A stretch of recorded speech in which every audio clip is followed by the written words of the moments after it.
বিশ্বের মডলরা, বিশেষ করে আমাদের পাশে যারা আছে, প্রতিবেশী নামে কলঙ্ক। ওরা পাকিস্তানের বর্ডারে মার খায়, চীনের বর্ডারে মার খায়, নেপালের বর্ডারে মার খায়, মার খায়। আর আমাদের ওরা সংখ্যালঘুর কথা বলতেছে, অথচ সবচাইতে বেশি পৃথিবীতে সংখ্যালঘু ভারতে মুসলমানদের উপরে আজ অত্যাচার বেশি হচ্ছে। শুধু আজ না, সারা জীবন। খালি 850 বছর মুসলমানেরা এই এলাকাটা শাসন করেছিল, ওই সময় অত্যাচার বন্ধ ছিল। আমাদের ধর্মে কোনো বাড়াবাড়ি নেই, জোর জবরদস্তি নেই, লা ইকরাহা ফিদ্দীন। এই জন্য সারা দুনিয়া মিলে এখনো পর্যন্ত আমাদের সংখ্যা একেবারে কম না। এই আওয়াজ তো হয় না, কি করেন কি আপনি? এই আওয়াজ বাড়ি থাকেন, ভাব দেন, করতে পারি না। 850 কোটির উপরে মানুষ এখন দুনিয়ায়। 2 নম্বরে আমরা আছি। 1 নম্বরে সারা দুনিয়ার দিকে তাকান, এতগুলো মানুষ পৃথিবীতে বাস করে, 257টা রাষ্ট্র, বাংলাদেশ তার ভেতরে একটা। এই 257টা রাষ্ট্রের ভেতরে জাতিসংঘের আন্ডারে প্রায় 195টা আছে, বাকিগুলো এখনো নিবন্ধন হয়নি। বলেন তো, আমরা 200 কোটির উপরে কিনায় মুসলমান, 250 কোটি আছে খ্রিস্টান, বাকি অন্যান্য জাতি যারা হালকা আছে, যারা আমাদেরকে আজ মসজিদ ভেঙে মন্দির বানাচ্ছে, ওদের সংখ্যা বেশি না, তামাম দুনিয়া মিলে 130 কোটি। যদি খ্রিস্টানরা আজকে মারতো আমাদের, তাও একটু মেনে নেওয়া যেত। এই কথা বলেন না কেন? আমাদের নিচে যাদের সংখ্যা একটা একটা করে ধরলেও তো শেষ করে ফেলা যায়। আপনারা আমাদের প্রতিবেশী, আমরা চাই প্রতিবেশী সুলভ আচরণ করবেন। এমন আচরণ করছে তামাম দুনিয়া কিন্তু প্রমাণ পাচ্ছে। আপনারা এখন গুগলে সার্চ দেন, 6 জন মানুষের নাম ভেসে আসবে পৃথিবীর নিকৃষ্ট মানুষের তালিকায়, তার ভেতরে উনি আছে।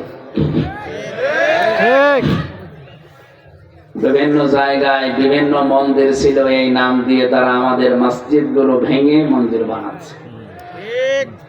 বাংলাদেশের ইতিহাস আমি দেখিও নাই, পড়িও নাই, শুনিও নাই যে কোনো মন্দির ভেঙে দেশের মুসলমান মসজিদ বানিয়েছে। কথা বলেন না কেন? কেন এই কাজগুলো করছেন বলেন তো? আপনি নিজের দেশে সংখ্যালঘুর নিরাপত্তা দিতে পারেন না, নিজের বিভিন্ন বর্ডারে মায়ের খায়, বিশেষ করে পাকিস্তান আর চীন, এই 2 বর্ডারে মায়ের খায় বেশি করে। আর এগুলো দিয়ে ওরা সিনেমা বানায় বলিউডে, বিভিন্ন নায়কদেরকে দিয়ে এই সিনেমা বানিয়ে ওটা আবার বিভিন্ন ভাষায় পৃথিবীতে ছাড়ে, ওটা আবার হিট হয়। কথা বলেন না? এগুলো আমাদের দেশে আসে, আমাদের দেশের মানুষ দেখে আর টাকা পায়, তারা ওই টাকা দিয়ে আমাদেরকে তারা মারে, ফেলানির মতো মানুষকে ঝুলিয়ে রাখে। সংখ্যালঘুর কথা তুলছে আজ কয়েকদিন দেখতে পাচ্ছি, বিশেষ করে আগস্টের 5 তারিখের পরে এই ধোয়া তুলেছে যে এই দেশের সংখ্যালঘু নির্যাতন বেড়ে গেছে। এই জন্য এ দেশের মানুষও চালাক আছে, জানে যে ওরা যাতে মাতাল হলো তাহলে ঠিক আছে কাজ করবে, এই জন্য মুসলমানেরা বাধ্য হয়ে মন্দির পাহারা দিয়েছে। কথা বলে না কেন?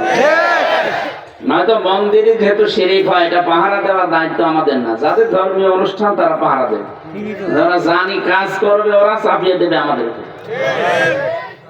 এই কারণে আমরা পাহারা দিয়েছিলাম মসজিদ গুলো, মন্দির গুলো। এই দেশে যদি মসজিদ পাহারা দেওয়া না লাগে, মন্দির পাহারা দেওয়া লাগবে কেন?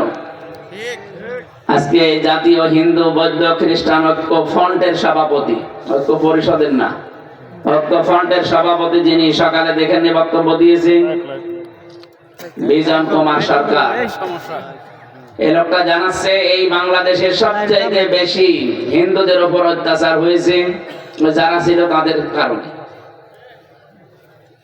এদেশে বিএনপি, জামাত এবং অন্যান্য ইসলামী দল যারা আছে, বিশেষ করে আলেম ওলামা, এদের হাতে এই দেশের সব মানুষ নিরাপদ। হিন্দু মানুষ কথা বলছে আর আপনি ওখান থেকে শুধু হাওয়া ছাড়বেন আর এরা বিশ্বাস করে নেবে।